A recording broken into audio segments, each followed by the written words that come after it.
ತಾವು ಕೈಗೊಂಡ ಕೋಲ್ಕತ್ತಾ ಬೇಲೂರು ಮಠದ ಯಾತ್ರೆಯ ಅನುಭವಗಳು ವರ್ಣನಾತೀತವಾದವು ಎಂದು ಚಳ್ಳಕೆರೆ ಶ್ರೀ ಶಾರದಾಶ್ರಮದ ಸದ್ಭಕ್ತರಾದ ಶ್ರೀಮತಿ ಜಿ ಯಶೋಧ ಪ್ರಕಾಶ್ ತಿಳಿಸಿದ್ದಾರೆ. ನಗರದ ವಾಸವಿ ಕಾಲೋನಿಯ ಶ್ರೀ ಶಾರದಾಶ್ರಮದ ದೇವಸ್ಥಾನದಲ್ಲಿ ಆಯೋಜಿಸಿದ್ದ ವಾರದ ವಿಶೇಷ ಸತ್ಸಂಗದ ಕಾರ್ಯಕ್ರಮದಲ್ಲಿ ಪಾಲ್ಗೊಂಡು ಅವರು ತಮ್ಮ ಕೋಲ್ಕತ್ತಾ ಯಾತ್ರೆಯ ಪ್ರವಾಸ ಅನುಭವಗಳನ್ನು ಭಕ್ತರೊಂದಿಗೆ ಹಂಚಿಕೊಂಡಿದ್ದಾರೆ. ಈ ಸತ್ಸಂಗದ ಪ್ರಯುಕ್ತ ಶ್ರೀ ಶಾರದಾಶ್ರಮದ ಸದ್ಭಕ್ತರಿಂದ ಸಾಮೂಹಿಕ ಭಜನೆ, ದಿವ್ಯಾತ್ರೆಯರಿಗೆ ಮಂಗಳಾರತಿ ನಡೆಯಿತು. ಸತ್ಸಂಗದ ಕಾರ್ಯಕ್ರಮದಲ್ಲಿ ಶ್ರೀ ಶಾರದಾಶ್ರಮದ ಸದ್ಭಕ್ತರಾದ ಶ್ರೀಮತಿ ಮಂಜುಳಾ ಉಮೇಶ್, ಭಾರತಿ ಚಂದ್ರಶೇಖರ್, ನಾಗರಾಜ್, ಕಾವೇರಿ ಸುರೇಶ್ ಯಾದವ್, ಸುಮನಾ ಕೋಟೇಶ್ವರ ಸೇರಿದಂತೆ ಸದ್ಭಕ್ತರು ಭಾಗವಹಿಸಿದರು. ಈಗ ಆಲ್ರೆಡಿ ಸ್ವಾಮೀಜಿಗಳು ಇದ್ದಾರೆ ಅಂತವರು ಬೇಲೂರು ಮಠದಲ್ಲೇ ಸಮಾಧಿ ಹೊಂದಿದ್ದಾರೆ. ಈ ಜಾಗಕ್ಕೆ ಬಿಟ್ಟು ಮಾಡ್ತಾರೆ, ಅಲ್ಲೆಲ್ಲ ಪ್ಲೇಸ್ ಬಿಟ್ಟಿದ್ದಾರೆ. ಸುತ್ತ ಹಸಿರು ಹುಲ್ಲು, ನಾವೆಲ್ಲೆಲ್ಲೂ ಮಣ್ಣು ಅಂತಲೇ ನೋಡಲ್ಲ. ಎಷ್ಟು ದೊಡ್ಡ ಕ್ಯಾಂಪಸ್ ಅಂದರೆ ಅಲ್ಲ, ಹೊರಗಡೆನೂ ಅಷ್ಟೇ. ಈ ಪೂರ್ತಿ ನಾವು ಕಾಮರಾಪುರ, ಜಯರಾಬಾದ್, ಕಲ್ಕತ್ತಾದಿಂದ ಹೋಗಿದ್ದೀವಿ ಅಂದರೆ ಎಲ್ಲೋ ಒಂದು ಈ ಕೆಂಪು ಮಣ್ಣು ನೋಡಿದ್ದೀವಿ. ಫುಲ್ ರೋಡ್ ಅಷ್ಟೇ ಇಷ್ಟಿಷ್ಟೇ ರೋಡ್, ಕಾಲಿಟ್ಟರೆ ಈ ಕಡೆ ಸುತ್ತ ಹಸಿರು ಮರ, ಎಲ್ಲೇ ನೋಡಿದ್ರೆ ಹಸಿರು ಹಸಿರು ಹಸಿರು. ಹಂಗೆ ಅದು ಮುಗಿಸ್ಕೊಂಡು ಮತ್ತೆ ಮುಂದಕ್ಕೆ ಹೋಗಿ ಮುಂದಕ್ಕಲ್ಲಿ ಸ್ವಾಮೀಜಿಯವರು ವಾಸ ಮಾಡ್ತಿದ್ರು ಕೋಣೆ. ಆ ಮೇಲ್ಗಡೆ ಸ್ವಾಮೀಜಿ ವಾಸ ಮಾಡ್ತಿದ್ದು, ಕೆಳಗಡೆ ಬೇರೆ ಕೆಲಸದಲ್ಲಿ ಕೆಳಗಡೆ ನಮ್ಮ ಮೇಲಷ್ಟೇ ತೋರಿಸಿದ್ರು. ಮತ್ತೆ ಅದ್ರ ಮುಂದೆ ಮಾವಿನ ಮರ, ದೊಡ್ಡದು ಮಾವಿನ ಮರ. ಆ ಮಾವಿನ ಮರ ಕೆಳಗಡೆನೆ ಅವರು ಸ್ವಾಮೀಜಿಯವರು ತಮ್ಮ ಸಭಾ ಕಾರ್ಯಕ್ರಮ ಏನಿದ್ರು ಮಾತಾಡ್ತಿದ್ರು. ಮತ್ತು ಗುರುಬಾಯಿಗಳೆಲ್ಲ ಸೇರಿ ಮಾತಾಡ್ತಿದ್ರು. ಎಲ್ಲ ಮಾಡ್ತಿದ್ದು ಮಾವಿನ ಮರ ಕೆಳಗಡೆ. ಅದು ಮಾವಿನ ಮರ ಅಷ್ಟು ಹಳೆಯದು, ಅಲ್ಲೇ ಹಳೆಯದಾಗುತ್ತೆ. ಸುತ್ತ ಬೀಳದೆ ಥರ ಸೇಫ್ಟಿಗೋಸ್ಕರ ಒಂದೆರಡು ಗೋಡೆಗಳು ಸೇಫ್ ಮಾಡಿ ಇಟ್ಟಿದ್ದಾರೆ.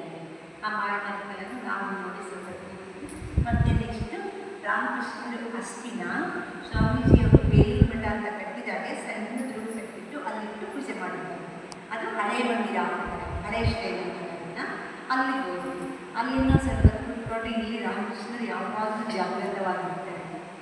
ಇಲ್ಲಿ ಏನಿದ್ರು ನಾವು ಜಪಾಧ್ಯಾನ ಮಾಡಿದ್ರೆ ಸಿದ್ಧಿ ಜಾಸ್ತಿ ಸಿಗುತ್ತೆ, ನಮಗೆ ಫಲ ಜಾಸ್ತಿ ಸಿಗುತ್ತೆ ಅಂತ ಹೇಳಿದ್ರು. ಮಾಡಿದ್ರೆ ನಾವು ಸ್ವಲ್ಪ ದಯವಿಟ್ಟು ಪಕ್ಕದಲ್ಲೇ ಸ್ವಾಮಿ ಶಿವಾನಂದ ಅಂದರೆ ಅವರು ಸ್ವಾಮಿ ಬ್ರಹ್ಮಾನಂದರಾದ್ಮೇಲೆ ಎರಡನೇ ಪ್ರೆಸಿಡೆಂಟ್ ಆಗಿದ್ದಾರೆ. ಅವರು ವಾಸ ಮಾಡ್ತಿದ್ದ ಕೋಣೆ ಇದೆ. ಅದನ್ನು ನೋಡ್ಕೊಂಡ್ಬಿಟ್ಟು ಕೆಳಗೆ ಬಂದು ಸುತ್ತಲೂ ಎಲ್ಲ ಆಫೀಸ್ಗಳು, ಎಷ್ಟು ಆಫೀಸ್ ಇದ್ದಾವೆ, ಎಷ್ಟು ಸ್ವಾಮೀಜಿಗಳಿದ್ದಾರೆ, ಎಷ್ಟು ಬ್ರಹ್ಮಚಾರಿಗಳು, ಎಷ್ಟು ಸ್ವಯಂ ಸೇವಕರು, ಅದು ಹೇಳಕ್ಕೆ ಬೇಲೂರು ಮಠ ಅಂದರೆ ಒಂದು ಸಾಗರ. ಅದನ್ನು ವರ್ಣಿಸಕ್ಕೆ ಸಾಧ್ಯವೇ ಇಲ್ಲ. ಅಷ್ಟಕ್ಕೆ 5:30 ಆಗುತ್ತೆ. ಅಲ್ಲದೆ 5:30 ಆಗ್ತೀವಿ. ಹೊಸ ಶ್ರೇಣಿಗೆ ಹೋಗೋಣ. ಈಗಿರೋದು ಹೊಸ ಶ್ರೇಣಿ ಅಂತೆ. ಸ್ವಾಮೀಜಿ ಸಮಾಧಿ ಆದಮೇಲೆ ಈಗಿನ ಬಂದಿರೋ ಸ್ವಾಮೀಜಿಗಳೆಲ್ಲರೂ ಸೇರಿಬಿಟ್ಟು ಆಗಿದ್ದವರು ರಾಮಕೃಷ್ಣ 16 ಜನ ಶಿಷ್ಯರೆಲ್ಲ ಉಳ್ಕೊಂಡಿದ್ರೆ ಅದರಲ್ಲೂ ಸ್ವಲ್ಪ ಜನ ಎಲ್ಲ ಸೇರಿಬಿಟ್ಟು ಅದು ಶ್ರೇಣಿ ಮಾಡಿದರು. ರಾಮಕೃಷ್ಣ ಸ್ವಾಮಿ ವಿವೇಕಾನಂದ ಪೂಜೆ ಮಾಡಿದ್ದು ಸಮಾಧಿ ಮಂದಿರನೇ ಬೇರೆ ಶ್ರೇಣಿ, ಹಳೆ ಶ್ರೇಣಿ. ಇದು ಹೊಸ ಶ್ರೇಣಿ. ಎಂಥ ದೊಡ್ಡ ಶ್ರೇಣಿ ಅಂದರೆ ಇಂಥ 3 ಆಗ್ತಾವೆ 4 ಆಗ್ತಾವೆ, ಅಷ್ಟು ದೊಡ್ಡ ಶ್ರೇಣಿ. ಅಷ್ಟೊಂದು ತುಂಬಿರುತ್ತೆ ನೋಡಿ ಆರ್ತಿಗೆ. ಅದು ಮುಖಲಿಂದ ನೋಡೋದಿಲ್ಲ. ಆರತಿ ಮಾಡೋ ಸ್ವಾಮೀಜಿ ಏನಿರ್ತಾರೆ ಮತ್ತೆ ರಾಮಕೃಷ್ಣ ಸ್ಟ್ಯಾಚು ಒಂದೇ ಅಮೃತ ಶಿಲೆಗಳಲ್ಲಿ ಇಷ್ಟು ದೊಡ್ಡ ಸ್ಟ್ಯಾಚು ಇಷ್ಟೆಲ್ಲ ಕಟ್ಟಿದ್ರೆ ಅದು ಚಿಕ್ಕ ರಾಮಕೃಷ್ಣ ಕೂತಿದ್ದಾರೆ. ಮತ್ತು ಸ್ವಾಮೀಜಿ ಕೊಂಡೆಲ್ಲ ಶ್ರೀಮಂತ ಕೊಂಡೆಲ್ಲ ಏನೂ ಇಲ್ಲ. ಅಲಂಕಾರ ನೋಡಬೇಕು ಬಿಡೋದು, ಗಂಡ ತುಂಬಿಸಬೇಕು, ಅಷ್ಟು ಅಲಂಕಾರ ಮಾಡಿರ್ತಾರೆ. ಎಷ್ಟೊಂದು ವಾಸಗಳು ಇರ್ತಾರೆ, ಹೂಗಳು ಬರೀ ಇವೇ, ಮೃತಕ ಹೂವಲ್ಲ, ಪ್ಲಾಸ್ಟಿಕ್ ಹೂವಲ್ಲ, ಇವೇ ನ್ಯಾಚುರಲಿ ಹೂಗಳೇ ಹೂವು, ಏನು ಹೂಗಳೇ ಇಟ್ಟಿರ್ತಾರೆ. ಅಷ್ಟು ಪಲ್ಲದು ದಾಸವಾಳ ಎಲ್ಲಿ ನೋಡಿದ್ರು ದಾಸವಾಳ, ಅಲ್ಲಿ ತುಂಬ ದಾಸವಾಳ ಎಲ್ಲ ಇಟ್ಟಿರ್ತಾರೆ. ಊಟಕ್ಕೆ ಅವ್ರಿಗೆ ನೈವೇದ್ಯ ಕೊಟ್ಟರು ಅಷ್ಟು ದೊಡ್ಡ ದೀಪ ಇಂಥ ನೈವೇದ್ಯ ಕೊಡ್ತಾರೆ. ಅಷ್ಟೇ ಎಷ್ಟು ದಿವಸ ಅಂದರೆ ಮಕ್ಕಳಿಗೆ ಇದರಲ್ಲಿ ಕೆಲಸದಲ್ಲಿ 5 ದಿವಸ ಪಲ್ಯ, ರಾಮಕೃಷ್ಣನ ಸಮಾಧಿ ಸ್ಥಳಕ್ಕೆ ಹೋಗಬಾರ್ದು ಅಂತ ಹೇಳಿದ್ರೆ ದಿವಸ ಪಲ್ಯ ಮಾಡಿ ಎಲ್ಲ ಊಟ ಮಾಡಿಸ್ತಿರ್ತಾರೆ ಅಂತ. ಆ ಥರ ಅಷ್ಟು ದಿವಸ ಪಲ್ಯ, ಚಪಾತಿ ದಪ್ಪ ಚಪಾತಿ, ನರೇಂದ್ರ ಚಪಾತಿ ಬೇಕಾದ್ರೆ ದಪ್ಪ ಚಪಾತಿ, ಪಲ್ಯಗಳು, ಸಾರು, ಮತ್ತು ರುಚಿ ಅಂತ ಬರ್ತದೆ. ಕೇಳ್ತೀವ ಕುಕ್ಕರ್ ಅದು ರುಚಿ ಸ್ವೀಟು, ಮತ್ತು ಒಂದೆರಡು ಸ್ವೀಟು.